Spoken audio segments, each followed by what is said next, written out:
I don't just talk about other people's stuff, I also make my own. Books in particular.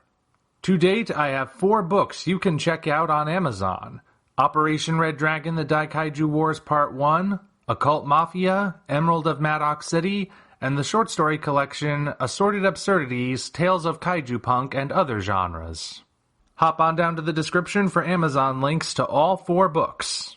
Enjoy whichever ones you read, and enjoy the video. Hello, ladies and gentlemen. I am the Omni viewer, and since today is Election Day, I thought it was high time I overstepped my boundaries by telling you which party you should vote for and why you're a terrible person if you don't vote for that party.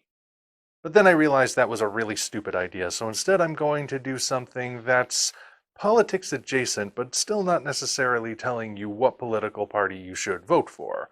Honestly, I don't care which way you vote one way or the other. We're here for entertainment, and entertainment is what we're going to talk about today. Specifically, I'm going to address a question that's been floating around since 2020. Exactly how political was the original Animaniacs? The reason this question has been floating around since 2020 is because 2020 is when the Animaniacs reboot debuted. And ever since the first images and the teaser made their way online and revealed that there would be a caricature of then-President Donald Trump, well, then-President when the trailer aired, not so much when the show aired. Anyway, the fact that Trump was going to be in there had a lot of people talking. There were some people who were saying this isn't right, the original show was never political, and other people saying, well, yeah, actually, it was political. And as people began presenting their evidence for this question, it got really easy to predict which clips they would show, particularly if you knew or could at least surmise the political slant of whoever was speaking. Someone who leaned more to the left would more than likely bring up Wacko's Republican Party joke, whereas someone who leaned more to the right might point out the various jabs taken at Bill Clinton. Someone who either was middle of the road or just didn't care for politics at all might point out both of these clips and say, ultimately, it was a show that was equal opportunity when it came to attacking people, including politics. So far as I've seen, no one has done a proper deep dive into how political the original show really was. And as someone who has seen every episode of Animaniacs recently, I think I'm in a good position to actually make that assessment. I'm feeling particularly bold today, so that's what I'm going to do. And you know what? Because I'm feeling bold, I'm not just going to limit it to Animaniacs. I'm also going to bring in the other shows. That's right, I'm also going to include Tiny Toon Adventures, Pinky and the Brain, Freakazoid, Hysteria, and Pinky Elmira and the Brain. Actually, you know what? Screw that last one. We don't need to talk about that. The other ones, though, they're staying in. And I think it's important to include them because they are all part of the same mythology, if you will. Not like it's the Marvel universe or the DC universe or something, but same crew, a lot of the same cast, same style of humor. They usually are all considered part of the same era. So I think it's important to keep all of them in mind. I won't necessarily be going in depth about each one, but I will be talking about all of them in a general sense. So the most obvious place to start is this. Anyone who says that the original shows were not political in any way are wrong. This is not open for debate. They are demonstrably wrong, because the original shows collectively did have a penchant for dipping their toes into political humor. However, the people who say that the original shows were inherently political are also wrong. You see, just because there is political humor, that doesn't necessarily mean the shows were exclusively about politics. Or it didn't even necessarily mean they had anything to say in a political way. Let me put it this way. There is such a thing as a reference, and a reference in and of itself does not necessarily contain a statement or analysis about what is being referenced. Look at something like Ready Player One. We scholars would say that film has a crap ton of references in it. In the finale, for example, the bad guys controlling Mechagodzilla fighting against the good guys who are controlling the Iron Giant. Now, in having that fight? Is the movie saying that either Mechagodzilla or the Iron Giant is somehow superior to the other? No. It's saying, look, the Iron Giant and Mechagodzilla are fighting each other, and also in this scene are characters from Overwatch and DC Comics and Looney Tunes and Halo and stuff. Bet you never thought you'd see all of these guys on screen in the same movie. Just a reference. It's not really saying anything about the quality of those things. You can do the same with politics. So is that what these shows are doing? Well, first I'd like to determine what exactly the tier list is for how political they are. Like, what is the most political and what is the least political? Of the shows I'm including on the list, I've arranged them like this. First, we have Hysteria, which I would say is the most political because being a show based around history, it has a lot of political figures in it from various points throughout human history. Below that is Pinky and the Brain, which, thanks to being moved to prime time after it was spun off from Animaniacs, was allowed to go to certain places that Saturday morning cartoons would not tread, though it didn't go so far that it couldn't also be aired on Saturday morning anyway. Below that would be Animaniacs, which featured political figures in amongst the show, and then you had Tiny Toon Adventures, which it wasn't so much about featuring politicians, but certainly had certain episodes that with messages in them, and I'll elaborate on that later. And bottom of the tier would be Freakazoid, which, as far as I can tell, has the least amount of political references in it of all those series. So there was my list. Hysteria at the top, Freakazoid at the bottom, and now that we've determined that, we can start going a little deeper. Now, as I said earlier, just because you feature political entities or subjects, that doesn't necessarily mean you are making a statement about politics. A reference can sometimes just be a reference. So, we've determined that there are political elements in all of these shows.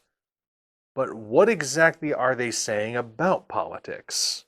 That is a completely different question. When it comes to Hysteria, which I determined was the most political of those shows, I also have to determine that it's not really a political show at all. Yes, there are a ton of politicians in it because of the context. You see, Hysteria was meant to be an educational show. Actually, scratch that. It's basically an execution, a parody of educational shows. It was supposed to be, the network said you have to make an educational program, so Tom Ruegger decided, okay, I'm gonna be sarcastic about it the whole way though, and boy was he ever. Hysteria is basically sketch comedy with history as the connecting theme among all those sketches. It's all about making jokes in a historical context. And yes, there are actual facts in there, and thanks to the way the humor is done, you're actually more likely to remember those facts. But is it really saying anything about politics? Not really. I mean, if it is, it's talking about politics in a historical context, a context that doesn't necessarily apply to modern times. So, again, that just falls under education, not making any sort of relevant political statement. Jumping to the extreme opposite of the list, Freakazoid also existed purely for parody. You look at what is in there, pretty much everything in the show can be traced back to somehow mocking superhero content. One of Freakazoid's enemies, in fact, the enemy who was responsible for his origin, is a businessman. Now, is that some sort of subversive anti-capitalist statement? More than likely, it's actually because Lex Luthor is a businessman, and it's just sort of jumping off of that idea and making a weird caricature voiced by Ricardo Montalban. There's an episode where Freakazoid and his team go to Russia. Is it because the writers have some sort of grudge against Russia? No, it's because the episode is a parody of Mission Impossible, which took place during the Cold War, so Russia was just the natural choice. There's an episode where Freakazoid starts by trying to save a plane that's about to crash, on board of which is President Bill Clinton and First Lady Hillary Clinton. Is that because he votes Democrat? No, it's because saving the plane with people on it is what a superhero does. And there's a greater sense of urgency when the people on that plane are people who are also in charge of running the nation. Heck, the opening theme tune implies that Freakazoid lives in Washington, D.C., but his interactions with anything political are extremely rare.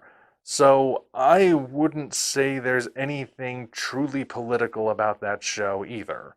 Again, there are references, but that doesn't necessarily mean statements are being made. When it comes to Tiny Toon Adventures, I already kind of alluded to this, but they tended to have episodes that did convey messages. However, those messages tended to be more about morals than they were about politics. Stuff like, don't be greedy, don't abandon your friends in their time of need, things like that. There were some episodes which conveyed messages of a more politically charged nature, usually concerning environmentalism. However, these episodes tended to be the weakest ones of the whole series. They were very light on jokes, they were preachy, and, well, let's just say that a message about wildlife conservation is gonna sound insincere coming from a series with a serial animal abuser in the primary cast. However, there is one episode that does actually get political. I'm not going to talk about it yet, though. I'll get back to it, and there's a reason for it. Just be patient.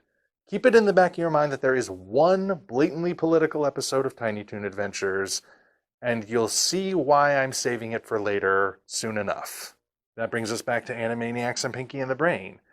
And yes, they did have a tendency to feature political figures in them. But again, did they actually make statements? Every once in a while, the Republican joke does exist. I cannot deny that. Jokes about Bill Clinton being a dim-witted hick whose wife is actually running things. I can't deny that either. We can also look at jokes such as Al Gore being portrayed as very droll and boring, and according to a Pinky and the Brain episode satirizing Winnie the Pooh, full of hot air. There's also an episode of Ross Perot joining up with Rita and Runt, and a trek across Alaska where he's constantly waffling back and forth on whether or not he's going to drop out of the race. And he has this weird prejudice against cats, which exists purely for Rita's suffering for comedic effect. And of course, Bob Dole shows up every once in a while, and Bob Dole always refers to Bob Dole's self in the third person, as Bob Dole did once and never was able to live it down. But are you noticing a pattern start to emerge? When the politicians show up, the emphasis is on their over-the-top personalities, or weird things that got picked up and just ran with by everybody.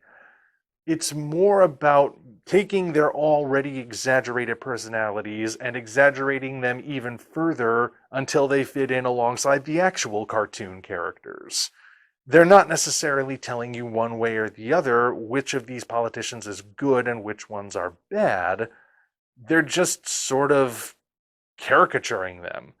And again, as people have pointed out, it's usually across the board. There's people on the right being mocked and people on the left being mocked. It truly was equal opportunity in that sense. But it was never so laser focused on the politics that it got bogged down in them. It never said anything that was a blatant political statement. And I know what some of you might say. What about the feminist angle? Weren't the female characters in Animaniacs especially meant to be more feminist in nature? Well, technically yes, but not in a modern sense they weren't. The female characters are certainly far more interesting than most female cartoon characters had been up to that point. But the thing is, they were all treated as equal to the male characters, which meant they were just as capable of taking hits as they were of dishing them out. Dot may have rolled her eyes every time her brothers drooled over a hot girl, but she was no different when a hot guy walked into the room. Slappy Squirrel? More often than not the aggressor. She wouldn't really be considered a role model, unless of course you wanted to be an agent of cartoon chaos, in which case she's the perfect role model for her nephew. Minerva Mink knew exactly how hot she was and knew how to use it, but, much like with Dot, went to pieces every time a hunk entered. Kitty Kaboom clearly had all the power in her family, but that was shown to clearly be a bad thing, considering it constantly resulted in traumatization and property damage. I don't want to go through every single character, because that would just be boring. So, I think I'll just say that we probably see the point by now. The female characters were depicted as equal to the male characters, not as superior, unless of course the characters they were superior to were villains. But that's just basic cartoon logic. The villain is always inferior, regardless of whether they are male or female. And getting back on track to whether or not the show's ever made blatant statements about politics, well, both Pinky and the Brain ran for president on 2 different occasions. In both of those episodes, there was never really anything blatantly said about different policies. The most you could say was that the episode where Pinky runs for president kind of satirized political speeches by having Pinky spouting total nonsense at one point and still winning. But, that's just plain old satire. But are there any episodes that do get blatantly political? Well, I already said there's one for Tiny Toons. There's one for Animaniacs as well. And I think it's high time we discuss those ones. Okay, so Animaniacs and Tiny Toon Adventures each have blatantly political episodes to them. But those episodes are not necessarily what you might expect them to be, if your only exposure to political entertainment is the stuff that's been produced recently. In fact, I think these are the episodes that people in the modern day should be taking notes on. The Tiny Toon Adventures episode that gets blatantly political is entitled Washington. The basic plot of that is a woman from the League of Concerned Parents, that's not the actual name, but that's basically what she represents, starts storming through Acme Acres with a device that's meant to drain all the humor out of all the characters, because she finds cartoon violence and antics to be deeply offensive and damaging to impressionable young minds.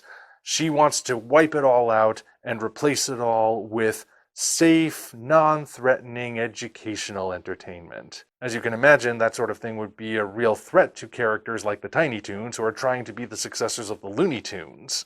So, when they learn that this woman has gone through the official legal channels and therefore has a right to do this, Buster and Babs Bunny, no relation, decide their only course of action is to go to Washington, D.C. themselves and meet with the president in order to have him basically sign a law protecting them.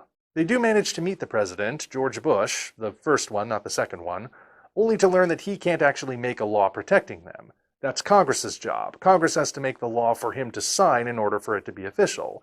So they have to go before Congress and plead their case. And as the rabbits plead their case, it becomes clear that this is not just about preserving comedy, it's about preserving free speech itself. And this preservation of free speech is presented as a nonpartisan issue. They're not trying to appeal only to one side of the aisle, and there's not some opposing side of the aisle that's telling them they're wrong. They managed to convince everyone that this is something everybody needs to defend. Which arguably it is.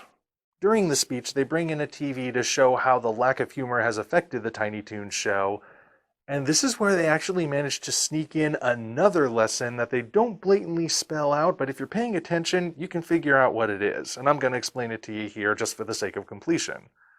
Early on, when Plucky Duck learns that Buster and Babs have gone to Washington, he, being the backstabber that he is, decides he's gonna throw in with the woman who's ruining Acme Acres, figuring that it's better to be in the devil's service than in the devil's sights. If he's on her side, he'll get to have a say in what new show comes when Tiny Toons is completely ruined. At least that's what he figures. But during the speech, when we see what's become of Acme Acres, we see that Plucky is not as safe as he thought he would be. He was drained of his tuniness as well and has become just another dead-eyed, lifeless drone spouting harmless drivel and just being very monotone and boring. And, well, he was dead wrong. He thought he was on the right side of history, but in reality, he was just a useful idiot. And the idea that this is something that both parties should agree on is there throughout the episode. I mentioned that the first George Bush was president at this time. He was a Republican. And I believe it was Dan Quayle, if it's not, I'll put a correction down there, was the vice president. Now yes, George Bush is caricatured, but he is still considered important. The vice president is depicted as kind of a weird man-child who's a little too into a kid's show, but he winds up being Buster and Babs's in so they can speak before Congress. So it's not like the show is attacking Republicans. It's not like it's saying that's the party you should vote for either. But in terms of politics, the main idea of this episode is that freedom of speech is really important, especially when it comes to our entertainment. Then we get to Animaniacs, and the episode entitled A Very, Very, Very Special Episode. This episode starts uncharacteristically. Yakko, Wakko, and Dot are on the beach trying to save a beached whale. No gags, no catch, no jokes. They're just genuinely trying to help a beached whale get back into the water. And from there, they begin proselytizing about all these different things, like how you shouldn't objectify women, you should eat healthy, you shouldn't be watching TV all day, you should be going outside and exercising. They're imparting so many different morals and messages throughout, and being deadly serious about it. There are lines every once in a while that make you think, okay, something weird is going on here. Or, no, they clearly missed the point on that one. But otherwise, they're playing this straight. And you're wondering what's going on until the final minutes of the episode. It's not a full episode, mind you. It's one of the segments for the episode. By the time we reach the end, the episode is interrupted by a special news announcement. Breaking news, a highly coveted award for social consciousness and entertainment has been awarded to someone else. A completely different show. Once the Warners hear that, they drop the act and pretty much walk back on almost everything they were saying. If you were to ask me what kind of message that episode is actually trying to convey, I would say it's calling out activist hypocrisy. It's calling out the people, usually celebrities, who make a big show out of being socially and environmentally and politically conscious and are more than happy to do so for accolades and awards and attention. But as soon as the cameras stop rolling and they think no one's looking, they will not practice what they preach. And basically, that just makes you a hypocrite. That can, of course, be applied to anyone, but it happens really frequently among entertainers. And of course, Animaniacs was not afraid to make fun of everyone else who was trying to entertain around them. Now, to be clear, I did say the Warners walked back on most of the things they said. They didn't necessarily say that you should go out and kill whales or start smoking cigars and drinking booze or whatever, but they did basically walk back on a bunch of other things for the sake of a joke. And as a result, I think that would be the most, well, not necessarily the most political, but the closest Animaniacs ever got to saying something that you could say is political. That is the peak. That is the one thing you could point to that would actually paint the picture of what the political stance is. And when you combine it with Washington, you can pretty much tell that they're not that concerned with major policies. They're mostly concerned with how entertainment works. And they're concerned with being entertaining. In fact, I think Washington paints the picture perfectly clear. They wanted to entertain. These shows were all about entertaining the audience. And if that entertainment was threatened, they were gonna fight it, even if they had to go all the way to the top. Which, being that it's a matter of freedom of speech, they would have every right to do. They never had to, of course. But I think they were saying they were at least prepared. And with the Animaniacs episode, they were also saying, if you're going to get preachy about different messages, actually do it yourself. Don't just do it because you want attention. Don't be a fake, basically. So, how political was the original Animaniacs? Not very. That would be my conclusion. Not that politics were not present at all, but politics were definitely not the priority. And the shows were not necessarily out to make any sort of statements, unless, of course, making a statement about politics could somehow result in a joke. I mean, even the stuff with Clinton or that one Republican Party line, those are jokes, and they should be treated as such. It's not about making statements or telling the audience who to vote for, because that's not these shows' place. The shows exist to entertain, and I think they should be allowed to do that. And they don't need to be political for that end. It's what I try to avoid most of the time anyway. Well, anyway, that's been weighing on my mind for a while now, and hopefully I have made my case as clear as I can. If you guys need any clarifications, feel free to ask. Maybe I'll do a follow-up, maybe I'll just answer individually, but either way, that is where I stand on the matter.